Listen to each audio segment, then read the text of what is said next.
Welcome back, everyone. In our last episode, we talked about the power of movement and the excitement surrounding Walk Your AS Off. In this episode, we continue our conversation with Sean Ewert, the Director of Member Engagement for the Spondylitis Association of America. In this second half of our series, we're diving into the heart of the SAA. We'll discuss the biggest challenges patients are facing today, the underutilized resources that can change your journey, and how to navigate the mental health struggles that often come with this diagnosis.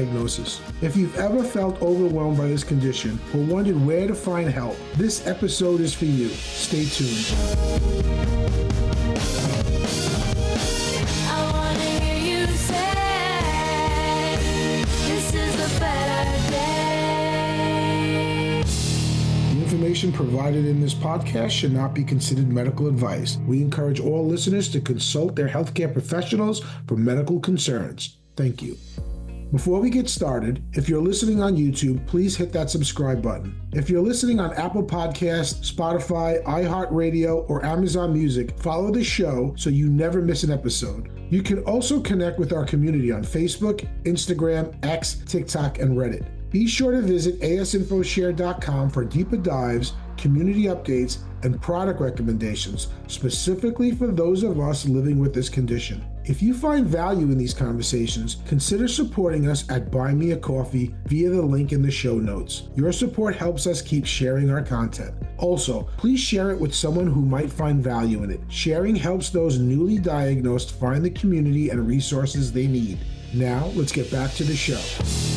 So as the Director of Member Engagement, how do you spend your day-to-day helping the Spondy community stay connected? Well, I work a lot with our support groups and our support group leaders who are absolutely heroes in the spondylitis community. They spend so much of their time volunteering and holding group meetings and answering emails and talking to folks who are experienced living with AS or newly diagnosed, which is a lot of what SAA focuses on, trying to shorten the length of time to diagnosis. And I help those people get through their day. A lot of administrative stuff in the office, because that happens a lot. Just a lot of emails, talking to people and keeping them engaged with our organization. So what are the most common challenges you hear from members today regarding their diagnosis or daily management? We know it's so easy to get isolated with this disease, and it's so easy for people not to believe that you have it. So we hear a lot of the invisible disease thing. We do a lot of education and awareness in other communities so that when our folks go out to their communities, they have things in their toolbox to show people, like taking brochures to the rheumatologist office, wearing t-shirts that say, we have one in the store that says, "Actually, I do have spondyloarthritis," which I really love. So we provide folks with the tools to make this disease as visible as possible. And we also do a lot of work educating PCPs, and we bring a lot of rheumatologists in to speak, PTs to speak, on educational seminars and webinars and stuff like that. How has the SAA changed the way it engages with patients now that so many in our community live in a digital space? That is a great question. And honestly, as you know, prior to 2020, I don't even know how I would have answered that. I would have thought you're crazy. I'm like, working from home, having Zoom meetings all day long? What are you talking about? But SAA did a really great job pivoting. Literally, I remember it was March 2020, and our boss came in and she's like, "All right, everyone's going home. We're going home and we're going to figure this out." And a lot of our support groups were actually relieved in many ways that they weren't in person anymore, because they could just roll up to their Zoom, right? And if they're having mobility issues or whatever, they could still attend the meeting, which is something we didn't really have prior to COVID. So it's actually expanded our reach in a lot of ways to a lot of rural places where it just would take so long for someone to drive 20, 30, 40, 50, 60, 70 miles to the nearest meeting in like a major city. That being said, we've had a lot of people who miss the camaraderie of meeting in person. Some meetings have gone to a hybrid situation where they'll either have a camera in the meeting and you can join that way and it's live, or they'll have two meetings. One support group leader will lead the live version and another support group leader will lead the Zoom version, like on different days. Oh, and also we started something called Meetings Without Borders. If you're anywhere in the world and you're willing to be up late or be up early or whatever, you can join one of our many support group leaders online. I mean, obviously it might be, 10 a.m. for us, but midnight for you or whatever, but it has expanded our reach internationally as well. So that has been really great. So if somebody wanted to join those meetings, how would they go about doing it? So on our website, spondylitis.org, you just go to the support group tab. And on that support group webpage, there's a calendar and it shows you where all the different meetings are happening at that time. Some of them have a register to come to the meeting Zoom thing, right? It's for Zoom bombers and all that stuff. Others have some emails where you can email the support group leader. I think there's even like some Google phone numbers out there where people can call people for support. But our support group page on our website has all the information. What are some SAA resources that you think are underutilized or that you wish more people knew about? So we just added a PT directory on our website, which lives right with our rheumatologist directory, because we get a lot of calls for PT recommendations. And we don't actually run a PT therapist site, like a list with all the listings of the practitioners, but we used one from, I think it's APTA. It's their main association. And they allowed us to have it on our website. So you can actually search for a PT in your area, which I think is really cool. We have a literature page that is really great. We have so many brochures that you can download and have digitally to share with your friends, family, rheumatologist, caregiver, anything like that, friends. I feel like that's a little underutilized, that you can download it. There's a really huge section on just the disease. Like you really can like spend a lot of time. It's a very heavy website in a good way. There's just a lot of information. We've been around for over 40 years. So we have all kinds of videos from past presentations. So I think the underutilized, back to your question, is to really spend time on our website and dig around in those nooks and crannies. Oh, there's a forum too that's been around forever. There's just threads. I use it sometimes to answer questions, just really offbeat stuff. I have AS, and I'm just throwing this out there. My t-shirts itch me. I'm just throwing that out there. You'll be able to search that and go, t-shirt, whatever. And someone will go, oh yeah, I changed my detergent because, my skin is really sensitive from my drug. I'm not being funny. I mean, this is really right. So the forums, I would say the forums are probably one of the most underutilized things that are like a legacy item. Again, you can find that on our website. Excellent. Let's talk a little bit about SAA and what they do. So how is the SAA working to bridge the gap between patients and the rheumatology medical community?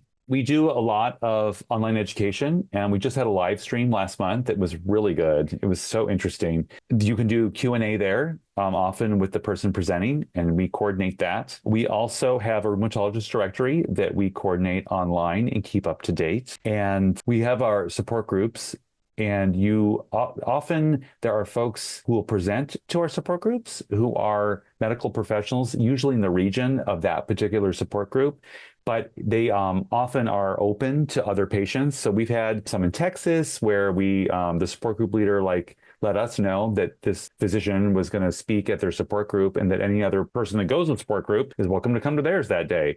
So that's an opportunity where we try to close the gap. And also SpondyCast. So SpondyCast is our relatively new podcast program.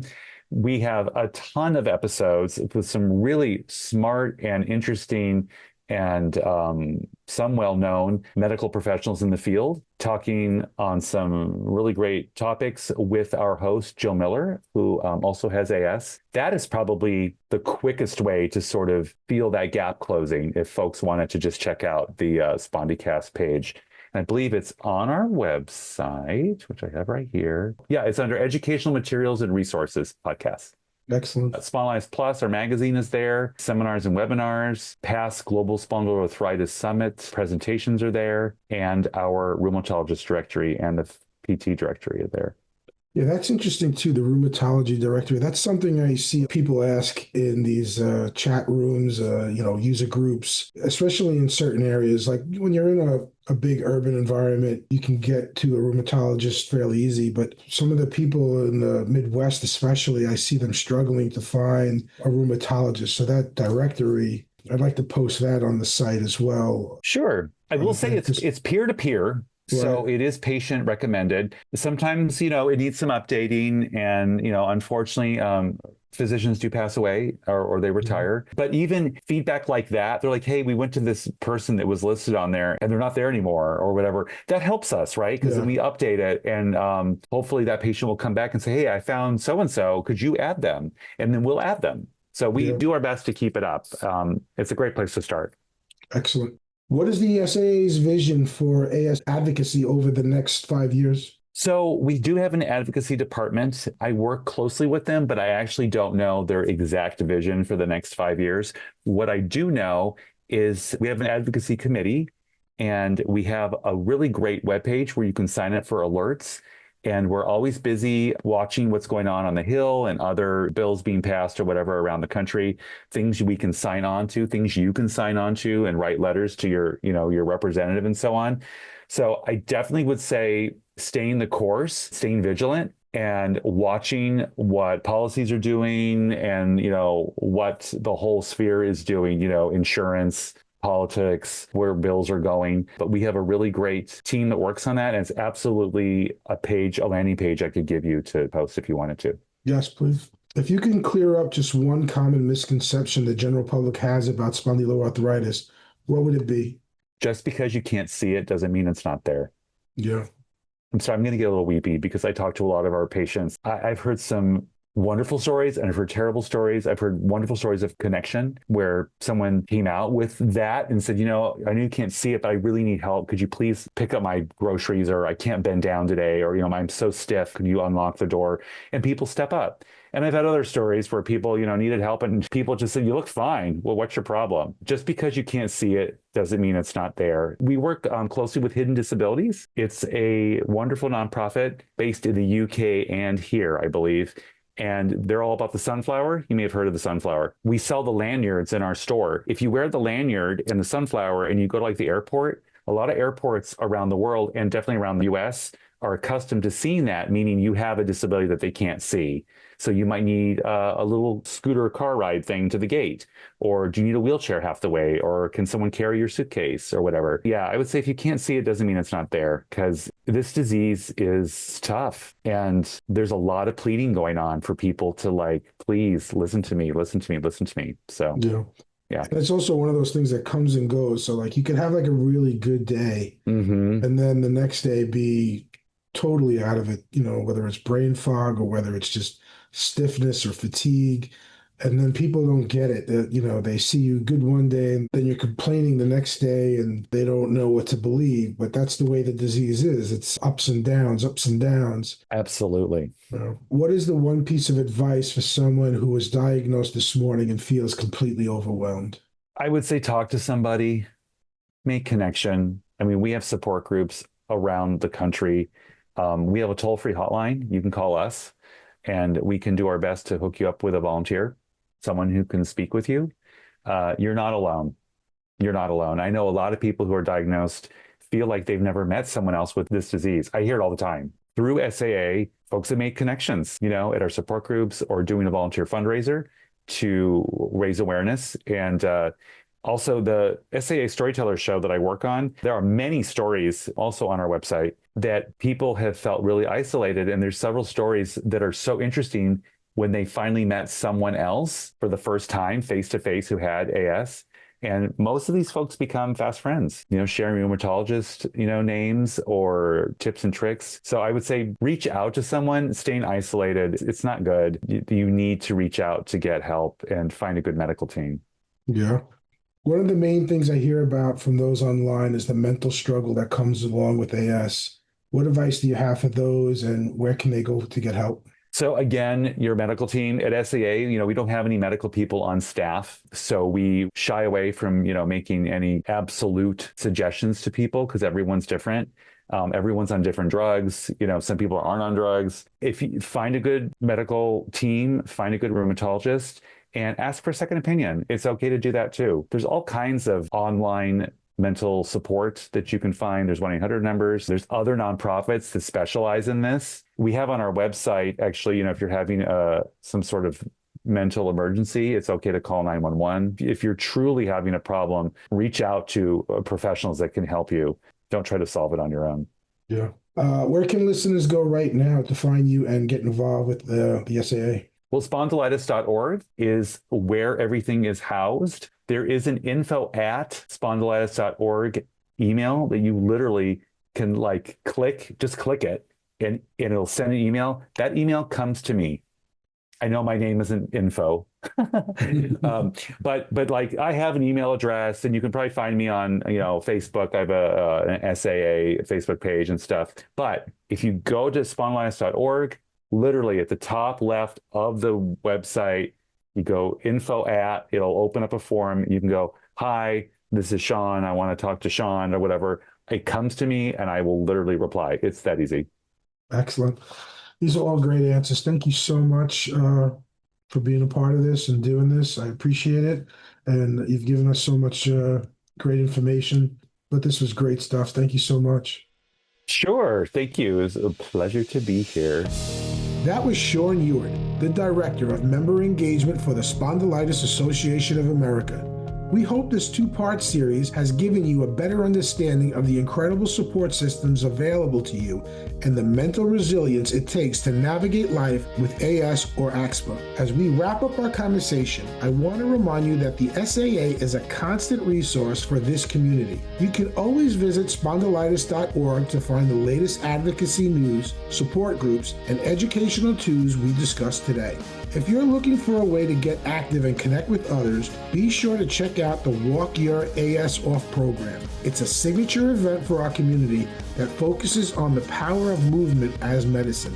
You can find all the information on how to join a team, log your steps, or support the cause via the links in the description or at spondylitis.org, Walk Your AS Off. We encourage you to share your story and celebrate your milestones using the hashtags Walk Your AS Off and hashtag WYASO, which is abbreviated for Walk Your AS Off. Whether you're walking, stretching, or using a step converter for your daily activities, every bit of movement counts towards our collective goal. Thank you so much for joining us for this two-part series. If you found these insights from Sean helpful, please give this video a thumbs up and share it with someone who might need to hear it. Sharing is important because every share helps someone newly diagnosed find the community and resources they need. Don't forget to subscribe and hit the notification bell so you're always up to date on new informational videos about axial spondyloarthritis and ankylosing spondylitis.